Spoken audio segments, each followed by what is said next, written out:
Hello friends, मैं doctor Neeraj Jaswal. Welcome to scientific herbs. और आज हम एक स्पेशल टाइप ऑफ आर्थराइटिस की बात करेंगे। अगर आपने पिछला वीडियो देखा होगा तो हमने आर्थराइटिस इन टोटल बात किया था कि वो कितने तरह का है। आज हम बात करेंगे कि उसमें एक टाइप होता है ऑस्टियोआर्थराइटिस। ठीक है, तो वो ऑस्टियोआर्थराइटिस क्या होता है वो सब हम देखेंगे आज। ठीक है, तो टुडेज टॉपिक इज ऑस्टियोआर्थराइटिस। क्या क्या देखेंगे इसमें? इंट्रोडक्शन देखेंगे, इसके कारण देखेंगे, ऑस्टियोआर्थराइटिस क्यों होता है, इसका डायग्नोसिस कैसे करते हैं, और क्या आपको डाइट लेना चाहिए और क्या एक्सरसाइज लेना चाहिए अगर आपको ऑस्टियोआर्थराइटिस हो गया है तब भी, और अगर आपको ऑस्टियोआर्थराइटिस से बचना है तो भी। तो पहला है इसका इंट्रोडक्शन। तो जब हम इंट्रोडक्शन में बात करते हैं तो it's a most common form of arthritis. मतलब जो आर्थराइटिस के हमने 4 टाइप पढ़े थे उसमें सबसे ज्यादा होने वाला आर्थराइटिस कौन सा है? ऑस्टियोआर्थराइटिस। दूसरा कौन सा है? ये होता कहां पे है? ये मोस्टली वेट वेइंग जॉइंट्स में होता है। इसका मतलब क्या है?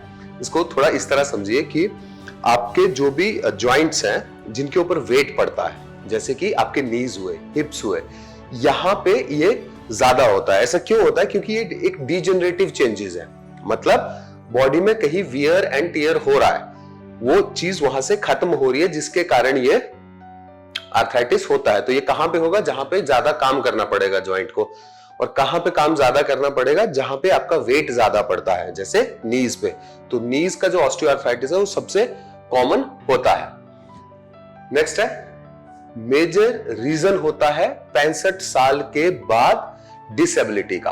बहुत सारे लोग डिसेबल हो जाते हैं ऑस्टियोआर्थराइटिस के कारण, और ये सबसे मेजर रीजन रहता है डिसेबिलिटी का। तो अभी हम पहले तो अगर ये पूरी चीज समझनी है, देखिए होता क्या है, आप लोग जब डॉक्टर के पास जाते हो, डॉक्टर आपको बताता है, फिर आप इंटरनेट पे जाकर उसको कुछ कुछ समझते हैं। डॉक्टर के पास भी इतना टाइम नहीं होता है कि वो आपको हर एक चीज जो है वो डिटेल में समझाए। तो यहाँ पे मैं आसान भाषा में कोशिश करूंगा कि आपको ये बता सकूं कि आपका जॉइंट कैसा होता है और आर्थराइटिस होता कैसे है। तो ये आपका नॉर्मल जॉइंट है। अब इसमें अगर आप देखोगे तो बहुत सारी चीजें लिखी हुई है, ये सब याद नहीं करना क्योंकि आप मेडिकल स्टूडेंट नहीं हो। आपके काम की चीज क्या है? ये, ठीक है। तो ये जो चीज है ये आपका कार्टिलेज है। कार्टिलेज का मतलब क्या होता है? देखो, एक हो गया बोन, ठीक है, और एक हो गया आपका मांस जैसे कि मसल्स, और एक उसके बीच की चीज होगी। बोन बहुत हार्ड हो गया और मसल्स जो है बहुत सॉफ्ट हो गया और फ्लेक्सिबल हो गया। उसके बीच की चीज होती है कार्टिलेज। ये जैसे आपका ये कान, ये सबसे कॉमन एग्जांपल है मेडिकल फील्ड में। कान जो है ये हड्डी भी नहीं है और ये मांस भी नहीं है, ये क्या है? ये एक कार्टिलेज है। तो आप समझो, अगर बोन से बोन टकराएगी तो उसकी जो मूवमेंट है वो अच्छी नहीं होगी, क्योंकि वो दोनों रफ सरफेसेस होंगे। तो अगर ये मूवमेंट्स अगर आपको सॉफ्ट करनी है तो उसमें 2 चीजें काम करती हैं।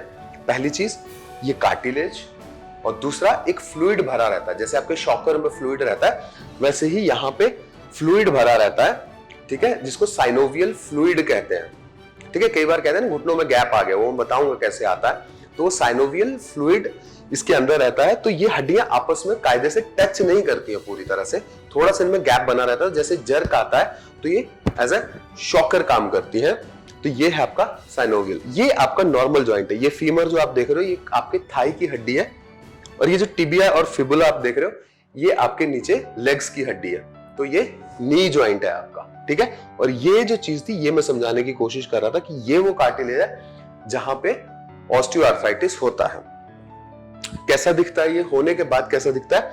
ये थोड़ा इस तरह का दिखता है। ये नॉर्मल है, और ये देखिए ये जो है ये घिस गया है, तो ये क्रैक्स आ गए हैं इसमें। तो अगर ये क्रैक्स आ जाएंगे, घिस जाएंगे, तो ये कुछ इस तरह से दिखेगा। और इसके जो फ्लूइड होगा वो फ्लूइड भी ये सोख लेगा, ठीक है, इसलिए फिर वो आपस में टकराना शुरू हो जाएंगे। तो ये मैंने बता दिया ये नॉर्मल जॉइंट है, और ये इस जॉइंट में आर्थराइटिस हो चुका है। लेकिन ये इस स्टेज से इस स्टेज तक जाने में एक अलग अलग स्टेजेस को क्रॉस करता है। वो अलग अलग स्टेजेस क्या है? ये पहली स्टेज है जिसको थोड़ा डाउटफुल है, मतलब माइनर वियर एंड टियर है, बहुत छोटा है, आपको दिख रहा होगा छोटे छोटे स्पॉट ये घिसना शुरू हो गई है जो आपकी, और अगर आप रेडियोलॉजिकली भी देखोगे, अगर एक्सरे करवाओगे तो शायद उतना क्लियरली नहीं नजर आए, तो इसको बोलना बहुत मुश्किल है कि ये डिजेनरेटिव चेंजेस होना स्टार्ट हो गए हैं या नहीं हुए हैं।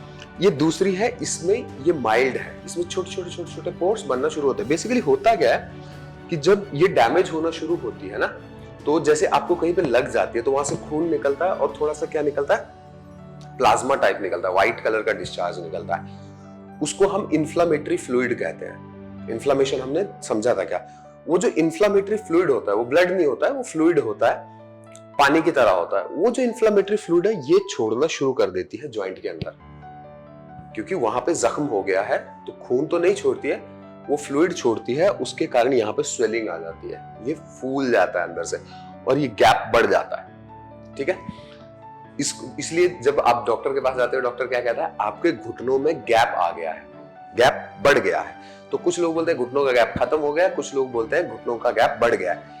इस चीज को आप समझिए, आर्थराइटिस में घुटनों का गैप बढ़ने का मतलब क्या है कि आप इस स्टेज पे चल रहे हो जहां पे आपके जॉइंट्स जो है वो फ्लूइड छोड़ रहे हैं, तो फ्लूइड छोड़ने के कारण वो गैप बढ़ गया है।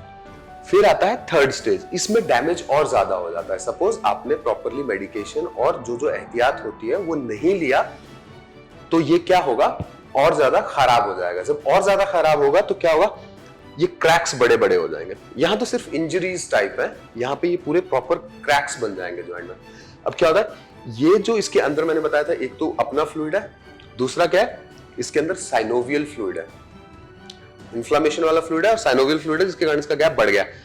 अब क्या होगा, इन क्रैक्स के थ्रू वो पानी सोखना शुरू कर देगा, वो घुटने का नेचुरल पानी हो या फिर उसकी इन्फ्लामेशन के कारण पैदा पानी हो, ये इसको सोखना शुरू होगा और आपके ज्वाइंट का स्पेस कम होना शुरू हो जाएगा। क्योंकि ज्वाइंट में स्पेस क्यों है, क्योंकि इसके बीच में तो पानी भरा है। तो अगर वो पानी आपकी बॉडी वापस सोख लेगी तो वो ज्वाइंट में आपके गैप कम हो जाएगा। और ये फिर लास्ट स्टेज है जिसमें पूरी तरह से आपके जो घुटने का जो साइनोवियल मेम्ब्रेन है वो पूरी तरह से खत्म हो जाता है, फ्लूइड पूरी तरह से बॉडी सोख लेती है और फिर हड्डियां आपस में जुड़ जाती है। मतलब जुड़ने का मतलब ये कि आपस में लगती है, तो ऐसे टक टक। कई लोग आपको देखते हुए चलते चलते पांव भी फंस जाता है, बहुत क्रिटिकल स्टेज में टेढ़े चलते हैं लोग और पांव भी फंसने लग जाता है, सीधा नहीं होता है, थोड़ी भी मूवमेंट होती है तो बहुत ज्यादा दर्द होता है।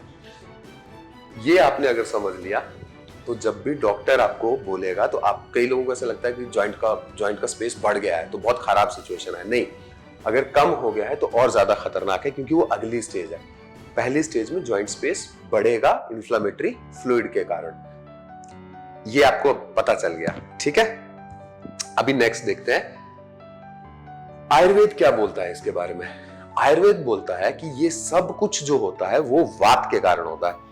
अगर आपको वात के बारे में समझना है तो आपको मेरा वात के ऊपर लेक्चर देखना पड़ेगा, जिसमें मैंने समझाया है कि वात आपकी बॉडी में क्या काम करता है। क्योंकि देखिए, कहीं ना कहीं मॉडर्न मेडिसिन का ये एक ड्रॉबैक कह लीजिए या लिमिटेशन है, जहां पे आयुर्वेद बहुत अच्छे से एक्सप्लेन करता है कि ये क्यों होता है।